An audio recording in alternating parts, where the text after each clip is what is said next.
Welcome to the Macmillan Report. I'm Marilyn Wilkes, your host, and our guest is Graeme Auld, an associate professor at Carleton University in Canada in the School of Public Policy and Administration. Professor Auld is here at Yale University as a visiting associate professor of Canadian Studies and Political Science.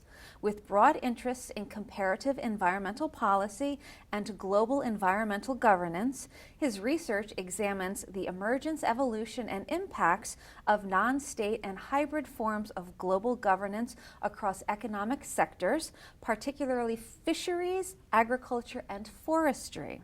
He has published widely on environmental certification programs and environmental policy and governance. Today we'll talk with him about his forthcoming book, Constructing Private Governance, The Rise and Evolution of Forest, Coffee, and Fisheries Certification. Welcome, Professor Auld. Thank you very much. It's great to be here. Thank you. What led you to, well, let's start with an overview of your book. Tell us about it. Okay, so the book is a long-standing project I've had. How long-standing? The research started about 2005 when I was here at Yale doing my PhD.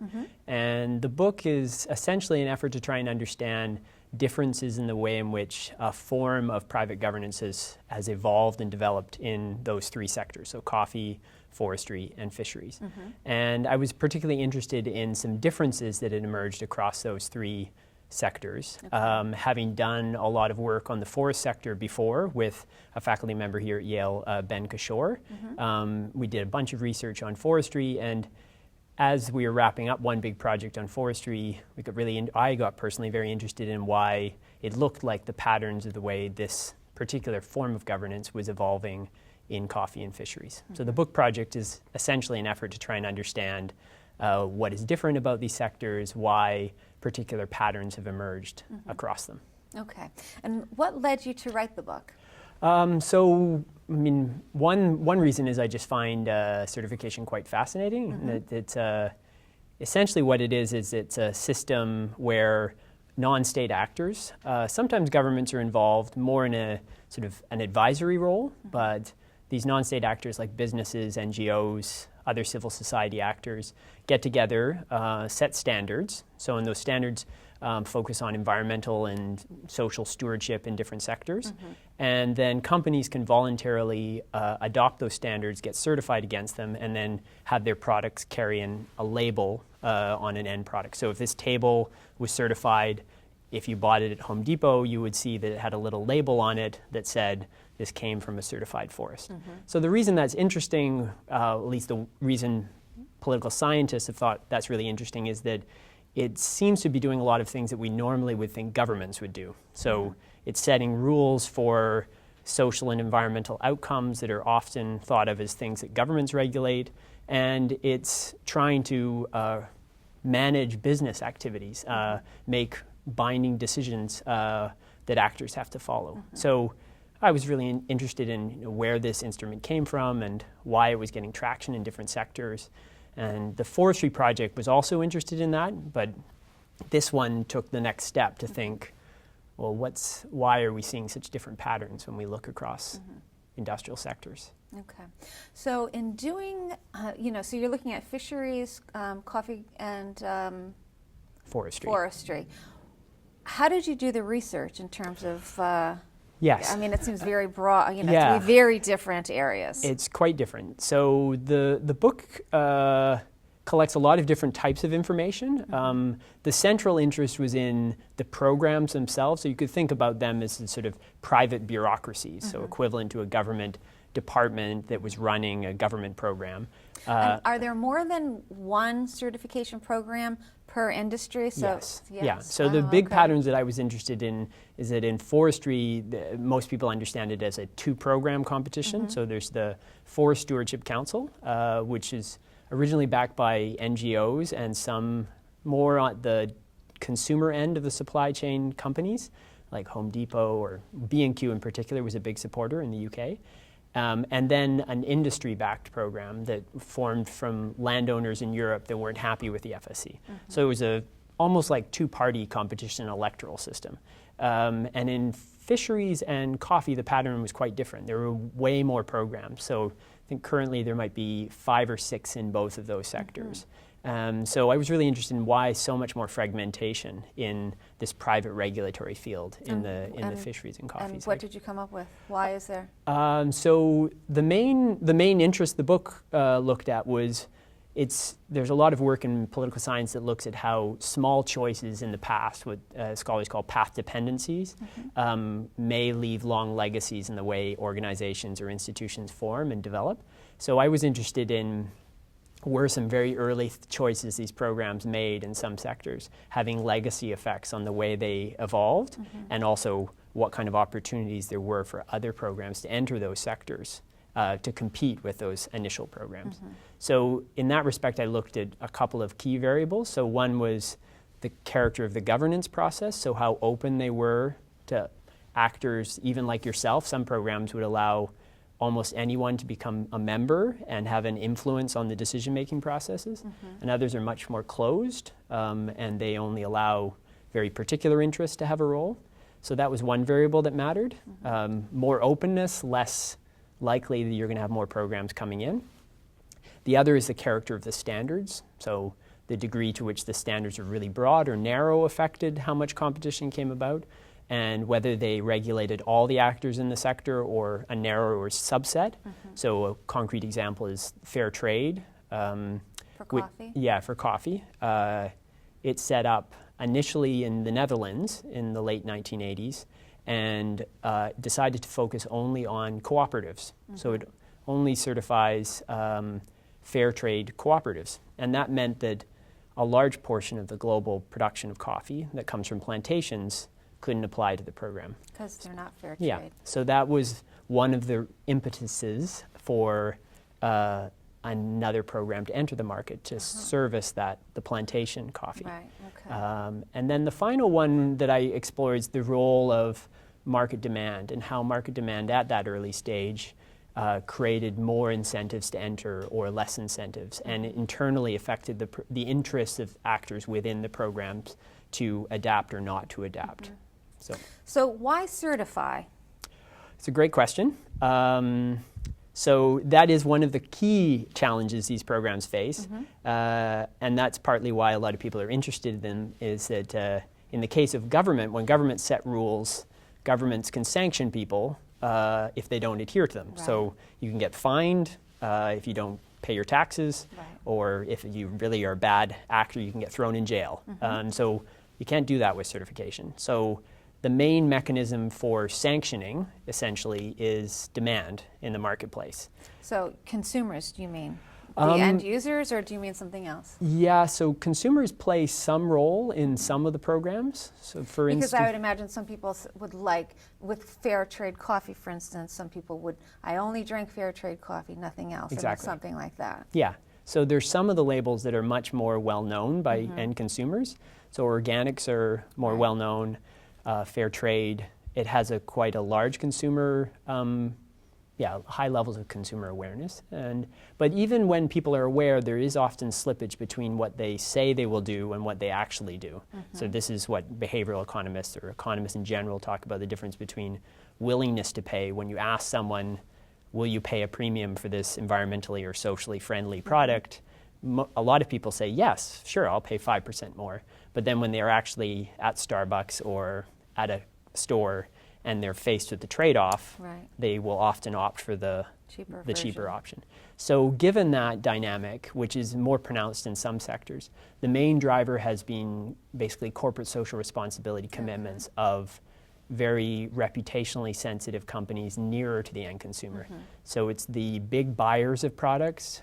Sometimes they're adopting them because they've developed an internal strategy that they think that it makes sense to try and become a more corporate socially a responsible company, and that gives them some advantage in the marketplace. Other times they've been named and shamed by NGO campaigns. So a lot of the pressure on these supply chains is targeted at those very sensitive points in the supply chain. So a recent example of this that was just in the media today is Lego is currently being targeted by Greenpeace because Lego is affiliated with Shell, or it gets sources for its plastics from Shell. So the strategy is to target the very reputationally sensitive company to try and get leverage on the company that's less reputationally sensitive in that consumer market. So that dynamic has played a critical role in creating a lot more demand for these certification programs. So the book traces that, how that's differed in different sectors, the consequences for the uptake of different programs. So certification is relatively new, yes? Yes, and it's expanded considerably.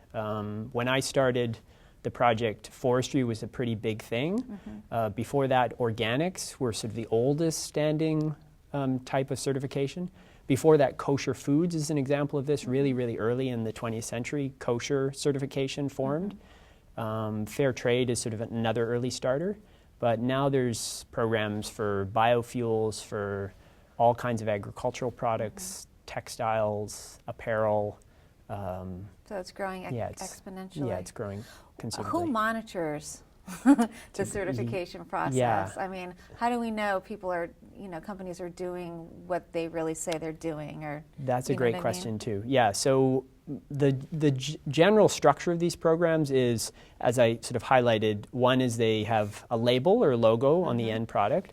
They have a standard. Then they have a governance system that sets rules, and then a monitoring process. And the monitoring process is usually independent certifiers. So it's outside of the company that's being certified. Exactly. And it's even sometimes outside of the standard setter. So fair trade is not a bit of an exception, but Fair Trade International has a standard setting part of its work, but then it also has a separate organization, it's kind of at arm's length, called FlowCert, which does all the certifications of farms that are certified against Flow's operations, or its standards, fair trade standards.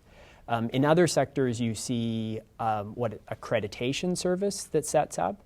So much like an accounting firm or other certification services, they're often accredited by a separate organization to verify that they have the right systems in place to capture fraud, or they have the right expertise on the teams that go out and do the monitoring. So the actual audit process itself is usually a two-part process. One is an initial audit that certifies whether the company meets the standard. Sometimes there's correction requests that say that you haven't met this, so you need to do this before you get the certificate. Sometimes they're ongoing requests. Sort of, as long as you can do some stuff to deal with these issues over the first 5 years of the certificate, you can have the certificate. And so there will be an initial audit and then a surveillance audit every year until a reassessment occurs 5 years later. So that's a pretty important mechanism for ensuring that the companies that are actually certified are meeting complying. What happens? Have there been any instances where people who say that companies have certification and then the auditors find out that no, in fact, they're doing something wrong? And are there any fines, or what's the penalty for noncompliance? Yeah, so there have been instances where companies have had their certifications revoked. It usually, as I said before, there's no ability really for the organizations to fine them. So the mechanism is usually that if they have a contract with, say, if they're a forest products producer, they have a contract with Home Depot, and that contract specifies that they're supplying Home Depot with certified product.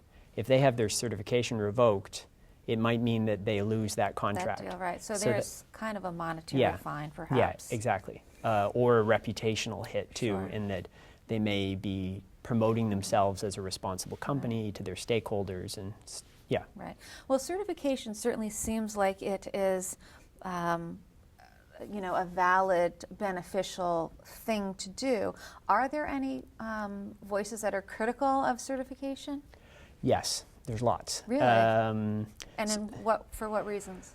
A number of different aspects. One is just the big picture question of whether they're actually doing anything in terms of impacts. So a lot of these programs came about to try and address very specific problems so improve management of forests or helping poorer farmers get more for the value out of their farm goods.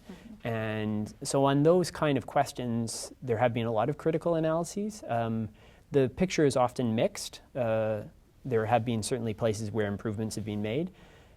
Generally, the programs have been shown to make some inroads on problems for those operations that get certified. But there is this problem that it's voluntary.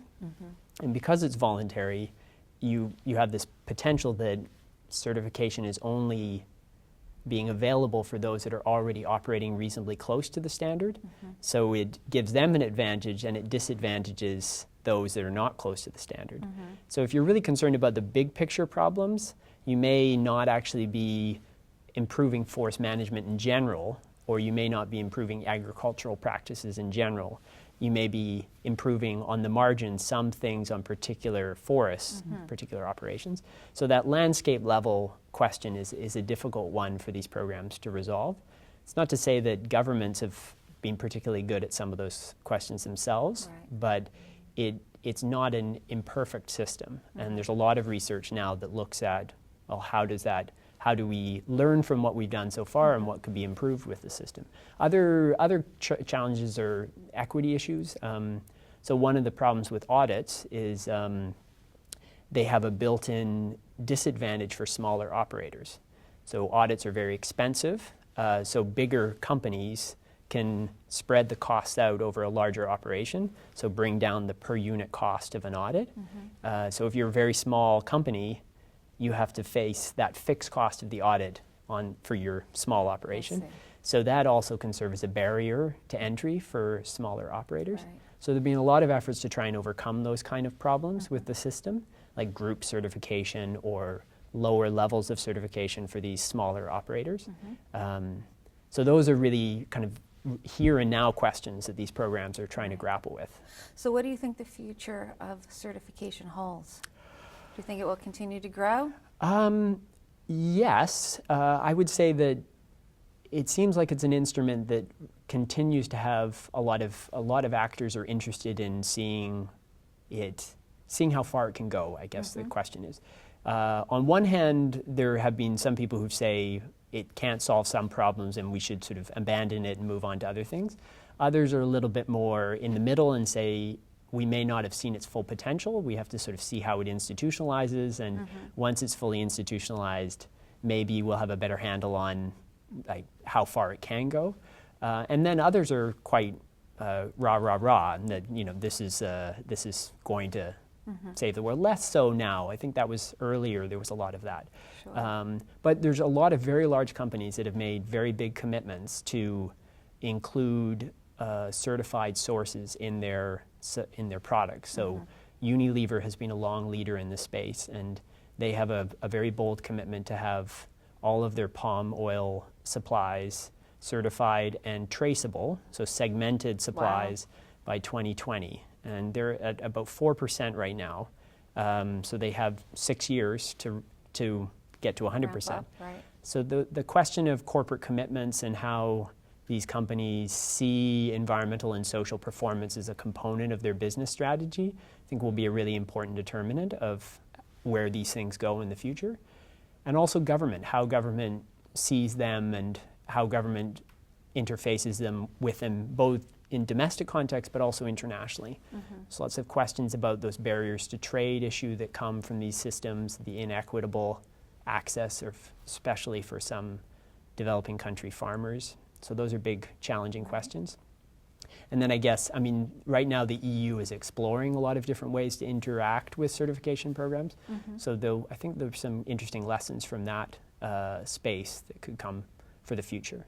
And I guess the final thing I'd say in terms of future that's sort of interesting and potentially challenging is, so just like governments, the US, in order to operate, has to raise revenue, has to tax, right? So these don't have taxing power. So they have to generate revenue as organizations in order to sustain themselves. So how do they do that? Where are the sources of revenue that are sustainable for these organizations in the future? Right now, a lot of money comes from government development agencies, or U.S. foundations are very heavily involved in supporting. Some programs have more money from licensing fees for their labels. So that will be a big question too, how that plays out. Okay, very interesting. Thank you for being here with us today. You're welcome. It was a pleasure. Thank you. Yeah. For more information about Professor Auld, please visit our website at yale.edu/Macmillan Report. Be sure to join us again for another episode of the Macmillan Report, made possible through funding from the Whitney and Betty Macmillan Center for International and Area Studies at Yale.